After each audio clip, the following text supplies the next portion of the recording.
Assalamualaikum warahmatullahi wabarakatuh. Sahabat konten Islami yang dirahmati Allah, azan merupakan panggilan bagi umat Islam untuk menunaikan ibadah salat. Dalam sejarahnya, Rasulullah Shallallahu Alaihi Wasallam sempat mencari-cari sosok yang tepat untuk mengumandangkan azan yang pertama kalinya.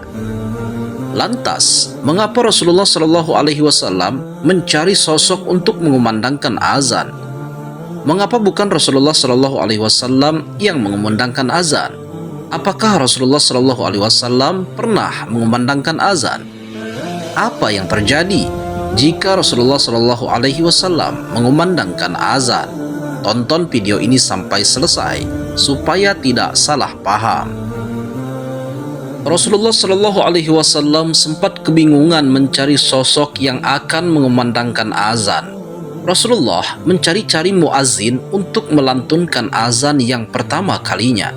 Rincian sejarah azan hingga sosok yang menjadi muazin pertama dijelaskan dalam sebuah hadis yang diriwayatkan oleh Imam Muslim. Sewaktu-waktu ketika kaum muslimin tiba di Madinah, mereka berkumpul sembari menunggu waktu sholat. Namun, tidak seorang pun di antara mereka yang bisa memberitahukan bahwa waktu sholat telah masuk. Sehingga pada suatu hari, mereka bermusyawarah untuk membahas persoalan tersebut. Sebagian sahabat mengusulkan agar menggunakan lonceng sebagaimana digunakan oleh orang-orang Nasrani. Sebagian yang lain dengan tanduk sebagaimana digunakan oleh orang-orang Yahudi dalam upacara keagamaan mereka.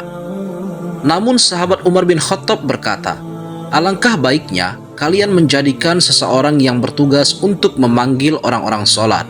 Kemudian Rasulullah Shallallahu Alaihi Wasallam menyetujui usulan Umar dan berkata, wahai Bilal, berdirilah serta panggillah manusia untuk mendirikan sholat. Hadis riwayat Muslim.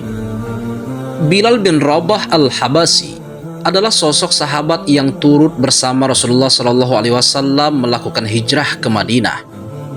Ketika Masjid Nabawi selesai dibangun, Rasulullah Shallallahu Alaihi Wasallam mengisyaratkan azan.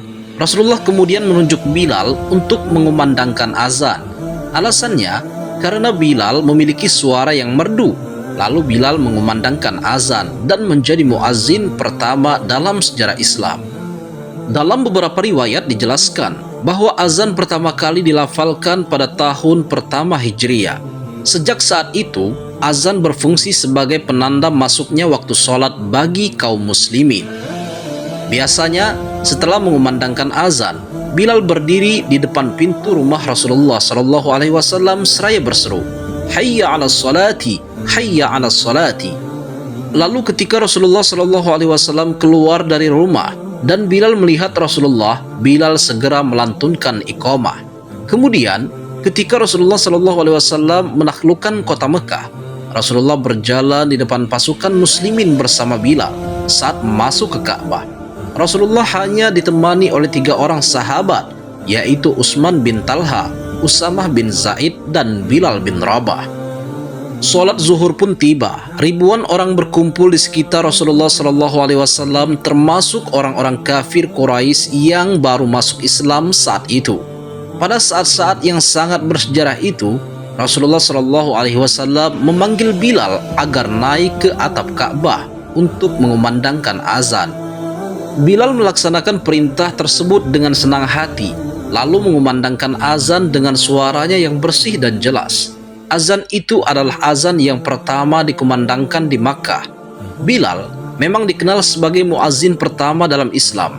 Bilal bahkan tercatat sebagai muazin pertama yang mengumandangkan azan di 2 kota suci, yakni Madinah dan Mekah. Dari sini mungkin ada yang bertanya-tanya, mengapa bukan Rasulullah Shallallahu Alaihi Wasallam yang mengumandangkan azan? Rasulullah Shallallahu Alaihi Wasallam ternyata tidak pernah melantunkan azan sebagai penanda masuknya waktu sholat. Keterangan bahwa Rasulullah Shallallahu Alaihi Wasallam tidak pernah azan dijelaskan oleh para ulama fikih. Mereka menerangkan perihal keutamaan antara azan atau menjadi imam sholat. Imam An-Nawawi di dalam kitab Al-Majmu' menjelaskan Rasulullah Shallallahu Alaihi Wasallam lebih utama menjadi imam sholat dibandingkan melantunkan azan. Maka kemudian Khulafaur Rasyidin juga mengutamakan menjadi imam dan mereka tidak mengumandangkan azan. Imam Al-Baihaqi dari Umar bin Khattab yang mengatakan, seandainya saya berkesempatan untuk mengumandangkan azan saat menjadi khalifah, maka saya akan mengumandangkan azan. Mereka tidak mengumandangkan azan disebabkan mereka sibuk dengan urusan umat muslim yang tidak bisa digantikan dengan selain mereka. Maka tidak ada waktu kosong untuk mengumandangkan azan. Adapun menjadi imam sholat berjamaah merupakan suatu keharusan bagi mereka. Sebenarnya Rasulullah SAW pernah mengumandangkan azan di telinga cucunya Hasan dan Husain saat dilahirkan. Hal ini sebagaimana diceritakan oleh Ubaidillah bin Abi Rafi. Dari bapaknya ia berkata, saya melihat Rasulullah SAW mengazani telinganya Hasan bin Ali ketika dilahirkan oleh Fatimah, sama seperti azan untuk sholat. Hadis riwayat At-Tirmizi. Mungkin saja di antara kita ada yang penasaran bagaimana jika seandainya Rasulullah SAW melantunkan azan, apa yang akan terjadi? Sudah dijelaskan bahwa Rasulullah SAW sama sekali tidak pernah melantunkan azan. Ulama fikih pun telah merumuskan hikmah-hikmah di balik Rasulullah SAW tidak mengumandangkan azan untuk sholat semasa hidupnya. Jika Rasulullah SAW mengumandangkan azan, maka dikhawatirkan orang yang tidak langsung menjawab seruan Rasulullah SAW. Maksudnya di sini, orang-orang tidak segera bergegas ke masjid untuk melaksanakan ibadah sholat. Kekhawatiran itu bahwa dijelaskan di dalam Al-Quran. Allah Subhanahu wa Ta'ala berfirman, maka hendaklah orang-orang yang menyalahi perintah Rasul takut akan ditimpa cobaan atau ditimpa azab yang pedih. Al-Quran Surat An-Nur ayat 63. Di dalam kitab Mawahibul Jalil mengatakan bahwa Rasulullah SAW tidak melantunkan azan saat masuknya waktu sholat. Karena jika Rasulullah SAW mengatakan hayya 'alas shalah dan umat Islam tidak segera melaksanakan, maka mereka pun akan disiksa. Alasan kedua, Rasulullah SAW tidak melantunkan azan karena beliau adalah Rasul, maka tidak boleh bersaksi atas dirinya sendiri, yakni mengucapkan asyhadu anna Muhammadar Rasulullah sebagai salah satu lafaz dalam azan. Alasan ketiga, jika Rasulullah SAW mengumandangkan azan dan sampai pada lafaz asyhadu anna Muhammadar Rasulullah, maka seakan ada pemahaman bahwa ada nabi selain dirinya. Lafaz azan yang tahu pertama kali ini adalah dalam mimpi sahabat Rasulullah SAW, yakni Abdullah bin Sa'id, bukan dalam mimpi Rasulullah SAW. Maka dari itu, Rasulullah SAW mewakilkan kepada selain dirinya untuk mengumandangkan azan.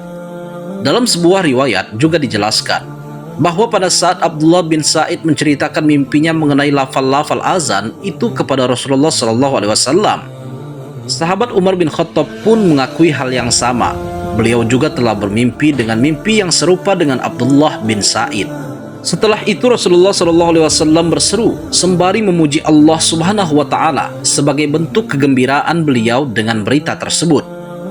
Alasan mengapa Rasulullah SAW tidak mengumandangkan azan karena kesibukan dan sempitnya waktu beliau untuk bisa mengumandangkan azan sholat. Hal ini juga terjadi di zaman sekarang, di mana tiap-tiap pemimpin di sebuah wilayah memandatkan muazin untuk bertugas melantunkan azan ketika memasuki waktu sholat. Sebab inilah yang dicontohkan oleh Rasulullah SAW dan para khalifah terdahulu.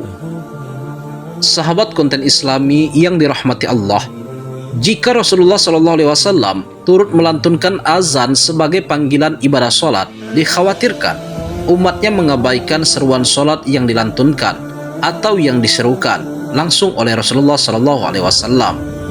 Sebagaimana kondisi umat sekarang, ketika azan berkumandang, sebagian orang malah lebih memilih tidur dibanding bergegas untuk melaksanakan sholat. Wallahu a'lam bishawab.